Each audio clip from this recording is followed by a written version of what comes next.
नमस्कार विद्यार्थियों, Vidya Bharati education group के YouTube चैनल में आप लोगों का स्वागत है। मैं राजपाल जांगेड़ कक्षा 12 भूगोल विषय की कक्षा में आप लोगों का स्वागत करता हूँ। प्रिय विद्यार्थियों, इससे पहले के जो वीडियो थे उसमें आप लोगों ने देखा और पढ़ा, भील जनजाति के बारे में हम चर्चा कर रहे थे और भील जनजाति की विस्तृत चर्चा हम लोगों ने की, जिसमें भील जनजाति के निवास क्षेत्र, भील जनजाति की उत्पत्ति, उसका परिचय और इसी के साथ साथ में भील जनजाति कौन कौन से क्षेत्रों में रह रही है, चाहे वो प्रशासनिक दृष्टि से हो, जैसे कि हमारे राज्य हैं, जिले हैं, या फिर प्राकृतिक तौर पर अगर देखा जाए तो जैसे अरावली है, सतपुड़ा है, विंध्याचल पर्वत श्रेणियां हैं और वन जो क्षेत्र हैं उन क्षेत्रों में उनका निवास क्षेत्र देखने को मिला। इसी के साथ में हमने उनके आर्थिक क्रियाकलाप की चर्चा की और आर्थिक क्रियाकलाप में हमने जाना कि ये आखेट इनका मुख्य आजीविका का स्रोत है, जिसमें खाद्य संग्रहण करते हैं। इसके अलावा कृषि कार्य भी करने लगे हैं और पशुपालन भी करने लगे हैं। साथ ही साथ हमने ये देखा कि इन लोगों का जो भोजन होता है वो मुख्य रूप से कौन सा होता है, तो हमने देखा कि ये परंपराओं और रीति रिवाजों के अनुसार अगर देखा जाए तो ये मांसाहारी होते हैं भील जनजाति के लोग, लेकिन ये लोग वर्ष भर मक्का का उपयोग करते हैं। इसी के साथ साथ में देखा जाए तो गेहूं, चावल, चना, उड़द, मूंग और सब्जियां, इनका भी ये उपयोग करने लगे हैं। ये भी इनके भोजन में शामिल हैं। वर्ष भर तक ये मक्का का उपयोग करते हैं। विशेष उत्सव वगैरह जो होते हैं उस पर ये चावल और लापसी बनाते हैं। इसके अलावा राबड़ी भी ये लोग बनाते हैं। इसी के साथ में हमने ये देखा कि इनके जो वस्त्र होते हैं वो किस प्रकार के होते हैं, तो इनके वस्त्रों के बारे में हमने देखा। इनके वस्त्र प्राचीन काल की अगर बात करें या शुरुआती दौर की बात करें तो ये जो छाल हुआ करती थी पेड़ों की, उससे पुरुषों के लिए निकर और महिलाओं के लिए पेटीकोट बनाए जाते थे और वही पहनते थे। लेकिन अब धीरे धीरे आधुनिक संस्कृति के साथ में जुड़ने की वजह से, जो कि हम इसी बिंदु में जानेंगे इसी वीडियो के दौरान कि आधुनिक संस्कृति के संपर्क से इनमें क्या बदलाव आया है, तो इसकी वजह से अब ये पैंट, शर्ट, धोती, कमीज, कुर्ता इस तरीके के पहनने लगे हैं। महिलाएं जैसे ओढ़नी है, घाघरा है, कांचली है, इस तरीके के कपड़ों का उपयोग करने लगे हैं। आभूषण भी ये लोग जैसे दस्ता है, निकिल है, इनके बने हुए पहनते हैं। इसके अलावा ये जो महिलाएं होती हैं वो लाख की और कांच की जो चूड़ियाँ होती हैं उनसे अपने आप को सजाती संवारती हैं। तो इस तरीके से हमने भील जनजाति की जो विस्तृत चर्चा की, विभिन्न बिंदुओं के बारे में जाना। और हाँ, इसमें आप लोगों ने विभिन्न शब्दों की चर्चा की होगी जो खास आए थे, जैसे फला, पाल, फटकिया। इसके अलावा कृषि के जो नाम आए थे, दजिया थे, चिमाता थे। तो इनके बारे में आप लोग विस्तृत चर्चा के दौरान समझ चुके हैं। और अब हम इनका जो अगला बिंदु है जिसके बारे में हम चर्चा करने जा रहे हैं वो है इन लोगों की समाज और संस्कृति कैसी है, किस तरीके से ये लोग रहते हैं, इनका रहन सहन कैसा है, खान पान के बारे में आप जान चुके हैं। इसी के साथ साथ में इनके समाज में विवाह की क्या स्थिति है, पितृसत्तात्मक समाज है या और किसी तरीके का समाज है। इसके अलावा इनमें जैसे मेले हैं, उत्सव है या त्यौहार हैं। साथ ही साथ ये किस तरीके से देवी देवताओं में या धार्मिक गतिविधियों में आस्था रखते हैं कि नहीं रखते हैं। इन सभी तथ्यों की जो चर्चाएं हैं वो हम इनके समाज और संस्कृति के बिंदु के दौरान करते हैं। उसके बाद में फिर इसी में इन लोगों का आधुनिक संस्कृति के साथ में जो संपर्क रहेगा उसके बारे में जानेंगे कि किस तरीके से आधुनिक संस्कृति के साथ में इनके आर्थिक क्रियाकलाप, रहन सहन, खान पान, वेशभूषा और अन्य गतिविधियों में बदलाव आया है, या सरकार द्वारा दी जाने वाली जो विभिन्न सुविधाएं हैं उनका ये लोग किस प्रकार उपयोग कर रहे हैं, फ़ायदा ले रहे हैं, इनके बारे में जानेंगे। अब सबसे पहले आइए विद्यार्थियों जानते हैं हम लोग इनके समाज और संस्कृति के बारे में। देखिए विद्यार्थियों, भील जो जनजाति है इस भील जनजाति का समाज और संस्कृति, ये आज का हमारा बिंदु है। मुख्य रूप से बात करें तो भील जनजाति जो है इसका पितृसत्तात्मक समूह है। पितृसत्तात्मक समूह आप जानते हैं, जो भी मुखिया होता है परिवार में वो पुरुष होता है, यानी कि अगर कहें जैसे पुरुष होता है, फिर एक व्यक्ति होता है जिसके बेटे होते हैं, तो जो पिता होता है वो मुखिया है, फिर उसके बाद में उनके जाने के बाद में उनमें जो बड़ा लड़का होता है वो मुखिया रहता है। इस तरीके से एक पितृसत्तात्मक प्रक्रिया है, यानी कि पुरुष प्रधान समाज है, पुरुष की प्राथमिकता रहती है। ये इनके समूह की मुख्य विशेषता है। इनमें अलग अलग जैसे कुल होते हैं, जैसे हमारे यहाँ पर अलग अलग जातियाँ हैं, गोत्र हैं, इस तरीके से इनमें अलग अलग कुल होते हैं। और वो प्रत्येक कुल के लोग, जैसे एक कुल के लोग एक गांव में रहते हैं, दूसरे कुल के लोग दूसरे गांव में रहते हैं। हमारे यहाँ पर तो आप देखते हैं कि गांव में, समाज में सब लोग अलग अलग जातियों के, धर्मों के जो लोग हैं वो अब एक ही जगह रह रहे हैं, या एक ही कस्बे में रह रहे हैं, या एक ही गांव में रह रहे हैं। लेकिन ये लोग, प्रत्येक कुल के जो लोग होते हैं वो अलग अलग गांव में रहते हैं, और साथ ही इनके कुछ चिन्ह और गण होते हैं वो भी प्रत्येक के अलग अलग होते हैं। यानी कि इनके जो भी समूह होते हैं वो पितृसत्तात्मक समूह होते हैं। प्रत्येक कुल के लोग अलग अलग गांव में रहते हैं, और इनके जो गण या जो चिन्ह होते हैं वो भी अलग अलग ही होते हैं। उसके बाद में है भील जनजाति के जो लोग होते हैं, चाहे वो युवा हो चाहे वो वृद्ध हो, उनकी पत्नी जरूर होती है। यानी कि भील जनजाति के जो लोग हैं, चाहे वो वृद्ध हो चाहे वो युवा हो, पत्नी उनकी जरूर होती है। अब वो होती कैसे है, किस तरीके से?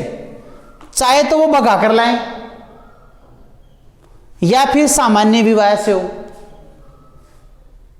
यानी कि पत्नी इसलिए जरूर होती है क्योंकि उनके लाने का तरीका ही कुछ अलग है। आज के परिदृश्य के अनुसार या इस तरीके से देखा जाए तो उस तरीके से भी इन लोगों में भी इसी तरीके की प्रक्रिया है कि चाहे तो वो पत्नी भगा कर लाएं या फिर सामान्य विवाह से लाएं, किसी भी तरीके से, यन कैन प्रकरण कैसे भी हो, कोई भी तरीका वो अपना सकते हैं। हाँ, और यही नहीं, एक ही नहीं, इनमें बहुपत्नी प्रथा भी प्रचलित है। एक पुरुष की एक से अधिक पत्नियां भी हो सकती हैं, यह प्रथा भी इनमें प्रचलित है, इनके कोई बंदिश नहीं है। साथ ही विवाह का जो प्रस्ताव होता है, जैसे मान लीजिए अगर ये भगा कर लाए हैं तो कोई विवाह वगैरह हुआ नहीं है, लेकिन अगर सामान्य विवाह ये कर रहे हैं तो सामान्य विवाह में क्या होता है? सामान्य विवाह में विवाह का जो भी प्रस्ताव आता है वो प्रस्ताव वर पक्ष की ओर से आता है। यानी कि जो लड़के वाले होते हैं उनकी तरफ से विवाह का प्रस्ताव आता है संबंधित व्यक्ति के पास में कि आपकी जो लड़की है उसकी हमारे लड़के के साथ में शादी करनी है। इस तरीके का जो भी प्रस्ताव, शुरुआती पहल जो होती है वो शुरुआत वर पक्ष की ओर से होती है, और उसमें इनमें इनकी अलग अलग प्रथाएं प्रचलित हैं और जो विशेष भी हैं। जो परीक्षा में किस तरीके के प्रश्न बनेंगे ये भी मैं आपको बताऊंगा। इससे पहले हम जान लेते हैं कौन कौन सी विशेष प्रथाएं इनमें प्रचलित हैं जो विवाह से जुड़ी हुई हैं। जैसे दापा, गोल गाधेड़ो प्रथा, ये दोनों ही क्या हैं? जो दापा प्रथा होती है उसके अंतर्गत क्या किया जाता है कि लड़के के पिता को जो है वो कन्या का मूल्य देना पड़ता है। कन्या का जो मूल्य चुकाया जाता है लड़के के पिता द्वारा, तो उसको हम क्या कहते हैं? दापा कहते हैं। कई बार परीक्षा के दौरान प्रश्न पूछा जाता है, दापा किसे कहते हैं? तो सवाल का जवाब किस तरीके से लिखेंगे? भील जनजाति में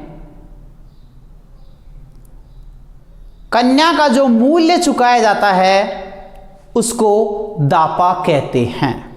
ध्यान रखिए, शब्द को देखिए, दापा, ठीक है, जिसमें कन्या का मूल्य चुकाया जाता है। कौन सी जनजाति में? भील जनजाति में, ठीक है। उसके बाद में अगली प्रथा है गोल गाधेड़ो प्रथा। कौन सी प्रथा है? गोल गाधेड़ो प्रथा। ये क्या है? कोई भी युवक अपनी शूरवीरता का परिचय और साहस का परिचय जो दिखाता है, अपनी शूरवीरता और जो साहस का परिचय दिखाता है, वो दिखाते हुए उसे शादी करने के लिए युवती चुनने का अधिकार होता है। यानी कि अगर हम बात करें कि कोई भी युवक, कोई का मतलब भील जनजाति का युवक, भील जनजाति का युवक अपने साहस और शूरवीरता का परिचय देते हुए लड़की चुनने का अधिकार रखता है, तो उस प्रथा को गोल गाधेड़ो प्रथा कहते हैं। कई बार प्रश्न पूछा जाता है परीक्षा में, गोल गाधेड़ो प्रथा क्या है? तो आप प्रश्न का उत्तर किस तरीके से लिखेंगे? गोल गाधेड़ो प्रथा भील जनजाति में युवक को साहस और शूरवीरता का परिचय देते हुए युवती चुनने का जो अधिकार होता है उसे गोल गाधेड़ो प्रथा कहते हैं। ध्यान रहे, समझ में आ गया होगा। इसमें जैसे कोई भी व्यक्ति अपनी शूरवीरता कि वो किस तरीके से शिकार कर सकता है, वो डरता नहीं है, उसमें साहस है, ठीक है, ये सब दिखाते हुए कि हाँ ये युवक अच्छा है, हर परिस्थिति में अपने आप को रोक के रखेगा, उस मुश्किल परिस्थिति में भी अपने आप को बाहर निकाल लेगा, ठीक है, संकट की घड़ी में भी अपने दिमाग को या चित्त को स्थिर बनाए रखेगा और डरेगा नहीं। इस तरीके का जो युवक होता है उसको लड़की चुनने का अधिकार होता है। जब अगर डरपोक ही होगा या साहसी उसमें नहीं होगा तो फिर उस लड़की की तो क्या रक्षा करेगा, वो खुद की रक्षा ही नहीं कर पाएगा। जैसे हमारे यहाँ पर वर्तमान समाज की अगर बात करें तो लड़कों में जो टैलेंट देखा जाता है, कौन सा लड़का कितना टैलेंटेड है, क्या कर सकता है, ठीक है। इसके अलावा जैसे चाहे वो कोई राजकीय सेवारत है या अन्य कोई किसी प्रकार का है या उच्च व्यवसायी वगैरह है, इस तरीके की जैसे उनकी उच्च प्रतिष्ठा देखी जाती है, लड़के का कौशल देखा जाता है कि वो किन किन कार्यों में निपुणता रखता है, ठीक है, और उसके बाद उसकी शादी का प्रस्ताव रखा जाता है। तो इसी तरीके से इनमें भी इनका जो कौशल है, दक्षता है, साहस है, वो देखकर जो है इनको लड़की चुनने का अधिकार दिया जाता है और इस प्रथा को गोल गाधेड़ो प्रथा कहते हैं, जो परीक्षा के लिए महत्वपूर्ण प्रश्न बनता है, ठीक है। उसके बाद में अगला बिंदु, ये लोग प्रकृति के अच्छे पूजक होते हैं, प्रकृति को ज़्यादा नुकसान नहीं पहुंचाते हैं हमारी तरह कि हम जैसे अंधाधुंध तरीके से विकास की दौड़ में आगे दौड़ रहे हैं और प्रकृति का विनाश कर रहे हैं, अंधाधुंध तरीके से उसका विदोहन कर रहे हैं। ऐसा ये लोग नहीं करते हैं, ये प्रकृति को एक देव तुल्य मानते हैं और प्रकृति की पूजा करते हैं, यानी कि प्रकृति के ये पूजक होते हैं। और साथ ही साथ में कृषि के यंत्रों जो उपकरण होते हैं, उन कृषि के यंत्रों और उपकरणों की भी ये पूजा करते हैं। जैसे हमारे यहाँ पर कोई विशेष त्यौहार वगैरह होता है तो जैसे हमारे जितने भी प्रतिष्ठान होते हैं, चाहे वो अपना उद्योग धंधा है या अपनी दुकान है या अन्य कोई संस्थान है, तो उनमें हम विशेष पर्व पर पूजा अर्चना करवाते हैं। हमारे जो भी मुख्य काम में लेने वाले औजार होते हैं उनकी भी हम पूजा अर्चना करते हैं, ठीक है। उसी तरीके से ये अपने जो उपकरण होते हैं, चाहे वो कृषि से संबंधित उपकरण हो या अन्य उपकरण हो, उनकी भी ये पूजा करते हैं। हाँ, अधिकांश किसान भीलू की अगर बात करें तो आज वो कृषक हो चुके हैं। जैसे मैंने आपको पिछले वीडियो में बताया था कि लगभग 80% जो भील जनजाति के लोग हैं वो अब कृषि कार्य करने लग चुके हैं। यानी कि देखा जाए तो अधिकांश जो भील हैं वो कृषक बन चुके हैं। बहुत से देवी देवताओं की बात करें, अगर धार्मिक गतिविधियों की बात करें तो ये विभिन्न देवी देवताओं को पूजते हैं। जो भी, जैसे आपने बुश्मेन जनजाति के लोगों के बारे में पढ़ा था ना कि उन्होंने वो कहते थे कि 2 देवता हैं, एक पूर्व का देवता है, एक पश्चिम का देवता है। लेकिन ये इस तरीके से बहुत सारे जितने भी देवता हैं उन सभी देवताओं को ये पूजते हैं। साथ ही साथ ये नागदेव जो होते हैं उनको भी पूजते हैं। इसके अलावा इनके कई मेले भी भरते हैं, कई विभिन्न प्रकार के नृत्य भी हैं। और ये देखा जाए तो ये अंधविश्वासी प्रवृत्ति के लोग होते हैं, क्योंकि ये भूत प्रेतों में विश्वास करते हैं। और आपने ये तो देखा था कि बुश्मेन जनजाति के लोग भी अंधविश्वासी होते हैं और वो भी भूत प्रेतों में विश्वास करते हैं। और ये लोग भी अंधविश्वासी भी होते हैं और ये भूत प्रेतों में भी विश्वास करते हैं। जैसे आज तो क्या है कि शिक्षा का प्रचार प्रसार हो रहा है हमारे यहाँ पर, इसलिए अंधविश्वासों से दूर होते जा रहे हैं या किसी प्रकार के भूत प्रेतों में विश्वास नहीं करते हैं शिक्षा के प्रचार प्रसार के साथ साथ में। लेकिन ये लोग इन भूत प्रेतों में विश्वास करते हैं। अब ये है कि इनके भील जनजाति में अगर किसी व्यक्ति की मृत्यु हो जाती है तो उसको क्या करते हैं, उसको जलाते हैं या फिर दबा देते हैं मिट्टी में, दफनाना जिसको कहते हैं। तो ये दाह संस्कार करते हैं, ठीक है।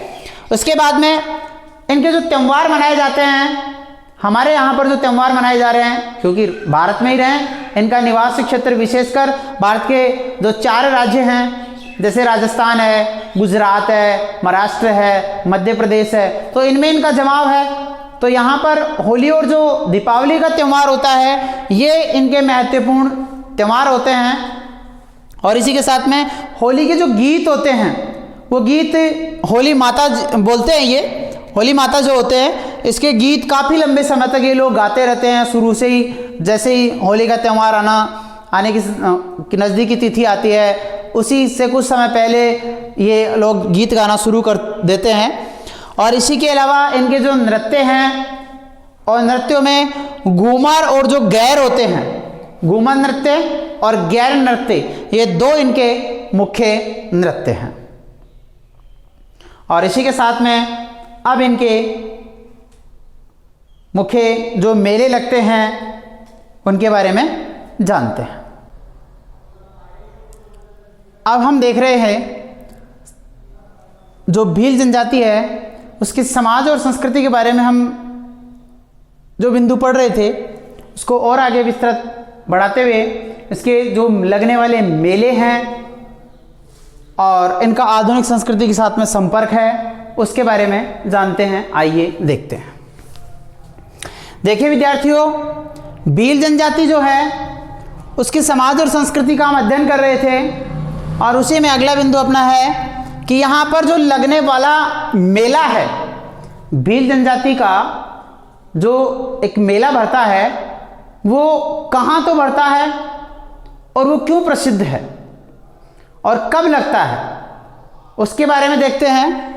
तो हमारे राजस्थान में भील जनजाति का जो एक मेला लगता है वो हमारे राजस्थान में सोम, जाखम और माही, ये जो तीनों नदियां हैं, सोम नदी, जाखम नदी और माही नदी, इन तीनों नदियों का जो संगम स्थल है जिसको त्रिवेणी स्थान बनता है, इन तीनों नदियों का जो स्थल बन रहा है, संगम स्थल बन रहा है, उसको त्रिवेणी कहते हैं। उस स्थान पर बेणेश्वर नामक मेला लगता है, यानी कि उस स्थान पर इनका मेला लगता है।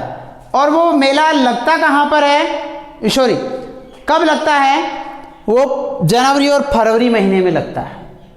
यानी कि मुख्य रूप से अगर बात करें मेले की, जो भील जनजाति के लोगों के लिए विशेष रूप से मेला भरता है वो राजस्थान की जो मुख्य नदियाँ 3 हैं जिसमें सोम, जाखम और माही, इनके संगम पर जो त्रिवेणी नामक स्थान है वहाँ पर बेणेश्वर मेला लगता है।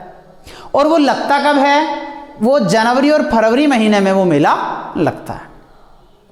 उस दौरान ये क्या क्या करते हैं, और ये मेला किस देवता के लिए या किस देवता की आराधना करने के लिए लगता है?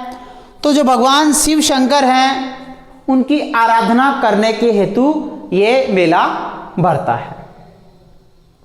इसी के साथ में है ये उस समय क्या क्या करते हैं, इसके अलावा इनके और क्या क्या क्रियाकलाप होते हैं।